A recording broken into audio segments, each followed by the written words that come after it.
Hello, I'm Cherry Potts and I run Arachne Press, and this is one of 30 pieces to camera we're doing for our 8th anniversary, or the Arachneversary as we've dubbed it. Thank you, Neil, for that idea. And today I'm going to talk to you about An Outbreak of Peace. It's this book. And this was our response to the 4-year glory fest that was the centenary of the 1418 war.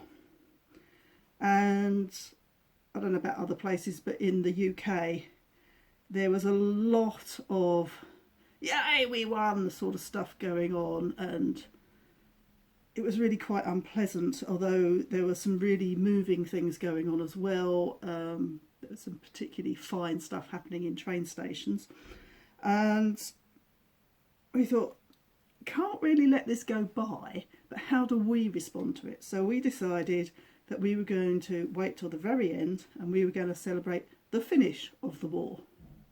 So we called the book An Outbreak of Peace.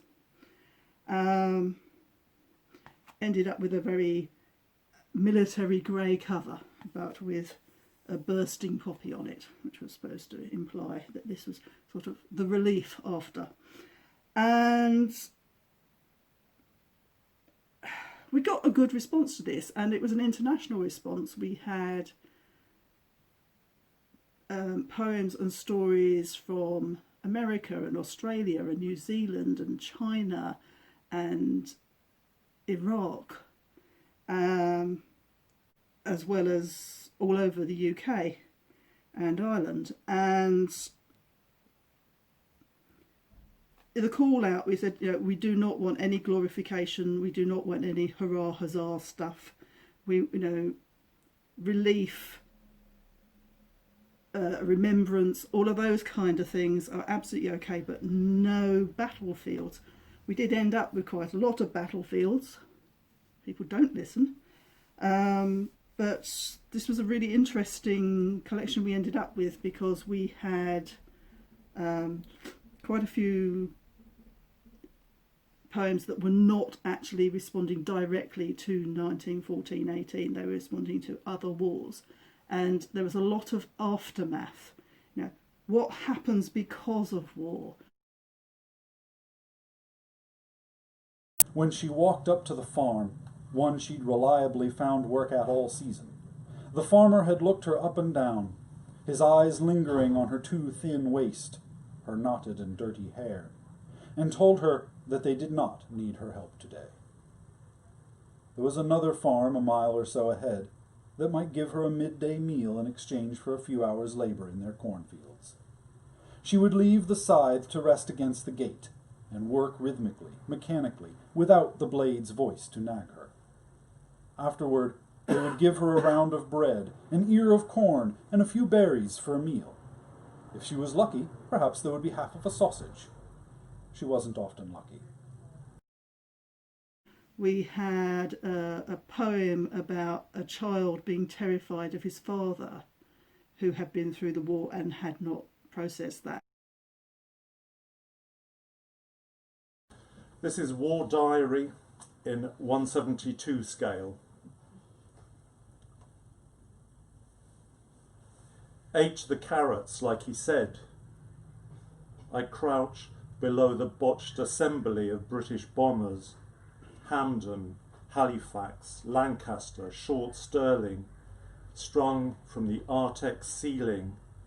Crews glued in cockpits, curled in turrets behind their Browning 303s.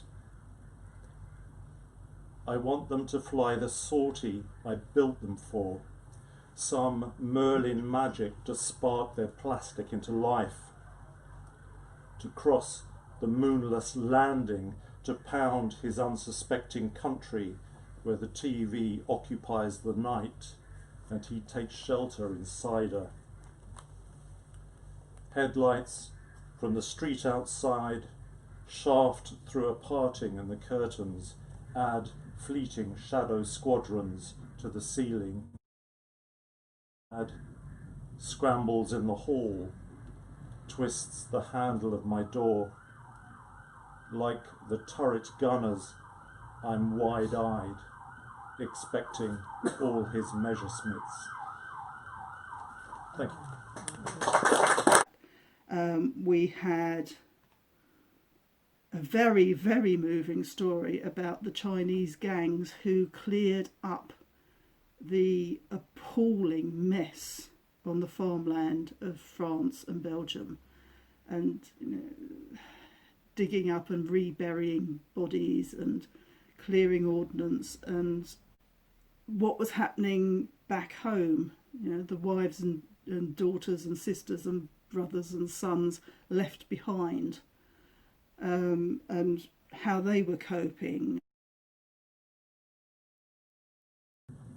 She went across the field down to the cliff path. The way to the right looked muddy after all the rain, proper thick clods of mud. So she turned left and kept going till she reached the stile at the top of Clegrow Woods. They'd come here all the time 3 years back, before Father had his stroke, telling each other tales of lost treasure, battles, family feuds, taking turns to narrate the adventures of a fisherman from Mevagissey who drank too much cider and tried to swim to Jersey, or the imaginary twins, Senan and Denzel Pempraise, abandoned up at the clay pits. "Oh yes," says Marjorie, "splendid, like she's watching a flipping tennis match. You're doing so well, dear. Nearly there." Nearly there. Not far to go. That's what we'd tell each other late afternoon when we was trying to make our quota. Make 60 shells and you get a 5-shilling bonus. And that was 5 shillings we knew how to spend, all right. It was hard, boring work filling shells. You had to pass the time somehow, so we told jokes and gossiped and sang.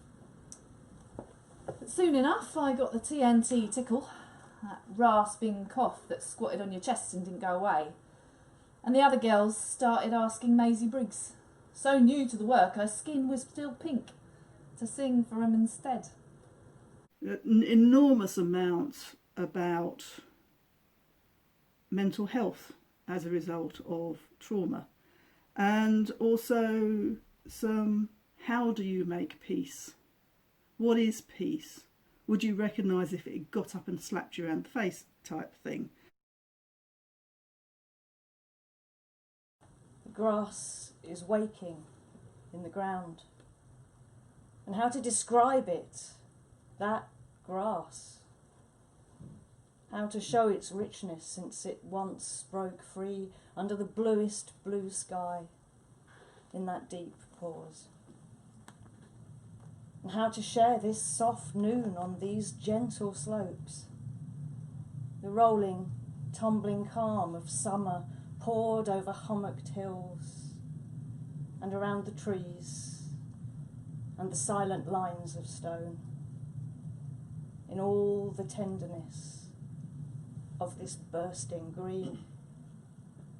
And to think how once it crept, warmed each sunrise to lushness, despite the chaos and the churning that came and went, with the size of 100 years of humid afternoons, alive and awake in this fertile ground, with just the slightest tremble as the breeze rises and sweeps, as the last notes of the last post die.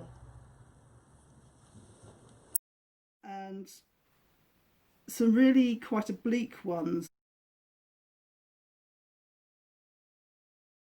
Such a piercing straight line, sucking up all those lost boys, each held newborn in their mother's arms as I had held mine, given names for so short a time, until carved in wood or stone or light. I looked then at my children, all older now than so many taken, and the beam became the screen of all the silent women. And we have ones like the story from Lily Peters, which is about domestic violence and surviving domestic violence. Another strange title, The Spider Plant by My Bed. The spider plant by my bed was a gift to myself, from me. I found myself fearful once again, fearful but not scared. I was on the high street and a match had just let out. People, real this time and loud, so loud and full of the excitement of the day, dressed in striped jerseys, started to press and pull around me. I felt the panic in my chest. I felt the weakness in my knees. I felt a strain on my bladder. I needed to get out of there. I rushed to the park, sped through busy streets, hit the road. Then I found myself at the nursery. The spider plant by my bed would have been pretty happy to stay amongst its leafy friends. I don't think it wanted to be the first plant in my empty new abode. Nothing cosy about this home, not yet. I think I should have bought a pair, but then spider plants make new friends in no time. The spider plant by my bed came home with me. I'm not sure why I went to the garden centre in the first place. I think I felt safe there. I think maybe it made me think of my mum. Odd, I haven't spoken to her for 2 months. She doesn't know about my residential change. She doesn't know that I know that she was right those many months ago when she'd warned me about my choices, specifically my choice of a man who had known warfare. The spider plant by my bed was bought alongside a bright blue pot and a bag of indoor soil. They threw a bottle of baby bio in for free. My tear-stained cheeks helped that deal along. Funny, I haven't actually cried for about a week now. As the spider plant is my witness, I haven't even sobbed at the TV programmes that used to make me sad. The spider plant by my bed is my first pet in this new place. I can't have a real-life animal. The responsibility would be too great. Sometimes I get back from work so late that I don't even bother to turn on the light. The spider plant can't know about the role of the light switch in the arguments of the past. Why was I home so late? Who had I been with? Angry now. Did I know I had ruined the evening, the day? Was I aware that now it would be impossible for him to sleep? The spider plant by my bed was never thrown at me from across the room. Its was not the soil trail left on the wall by the window. The spider plant wasn't repotted with shaky fingers in the middle of a cold March night at the end of a birthday celebration gone wrong. We have stories of, I'll say land girls because that's how people understand it, but actually they're not land girls because what they're doing is chopping trees. The Sylvias by Katie Lee, who actually lives and works in a copse, which is rather wonderful. So she knows of what she speaks.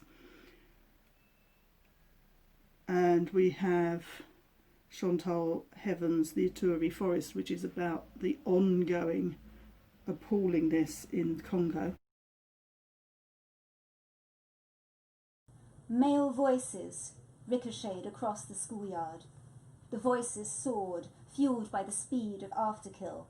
Then silence. After a massacre, the soldiers would sit down and smoke. It was exhausting work, killing people.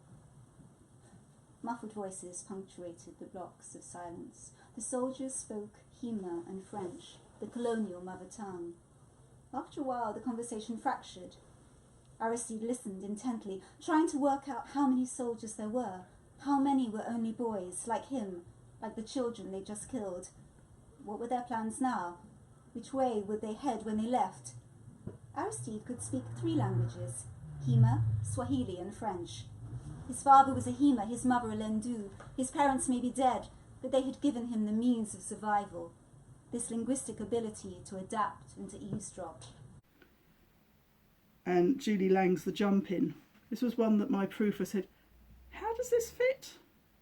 It's just a story about really quite young men trying to get hold of alcohol from their local shop.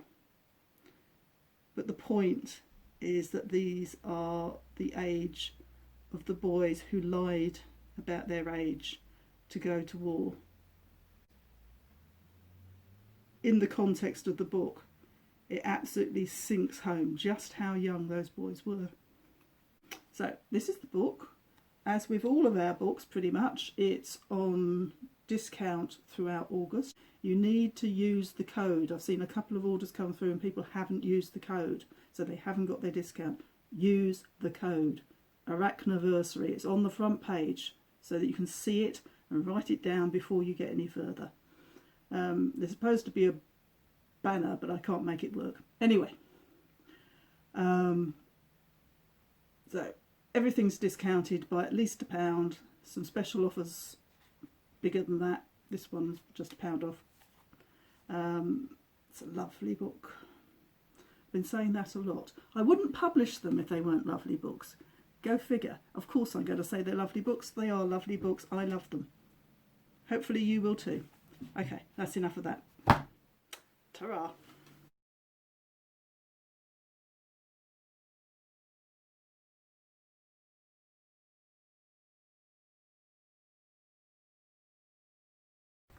Resurrection, the Sandon Memorial Chapel, Birdclear.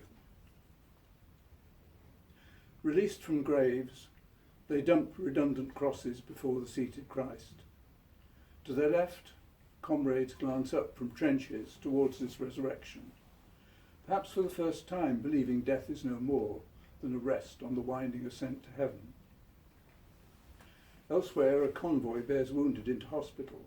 Obsessively, a shell-shocked soldier scrubs the floor, and others, under mosquito nets, are being told the war that was supposed to end all wars is over, and they can anticipate returning home. You might imagine resurrection would pass down, a legacy of experience and understanding, and that emergent souls would have encouraged us to defy those who've assumed control and demand we beat our ploughshares into swords. The risen would be dismayed that their brief lives have not prevented further inscriptions on the scroll of inhumanity. Guernica, London, Stalingrad, Dresden, Hiroshima, Grozny, Srebrenica, Baghdad, Gaza, Aleppo, along with terrorism and agencies' black ops. There's no new Jerusalem waiting to descend. Only when we've stopped the bullets, the shells, the bombs, the gas, can we ourselves construct it from the rubble scattered across those graveyards, where poppies alone retain the nerve to bloom.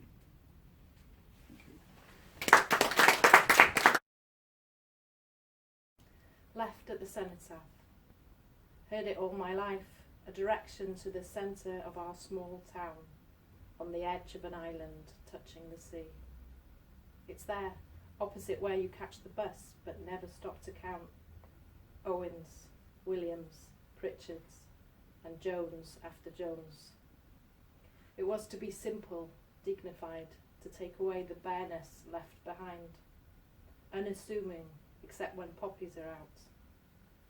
Cornish granites sculpted by a German sculptor who had to change his name. The sailor frozen in bronze looks landwards, the soldier towards Tours, the mountain of his youth. But life continues, even in stone. Moss and lichen take hold, rock returning to sand as they etch another name.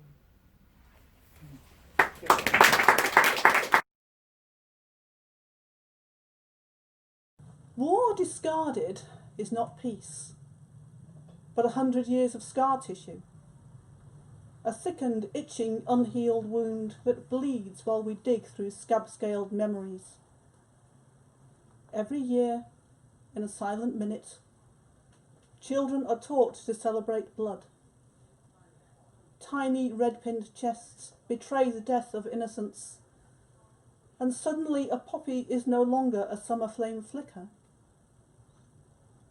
Petals fall beneath the weight of hate-choked words and pride that hides as love.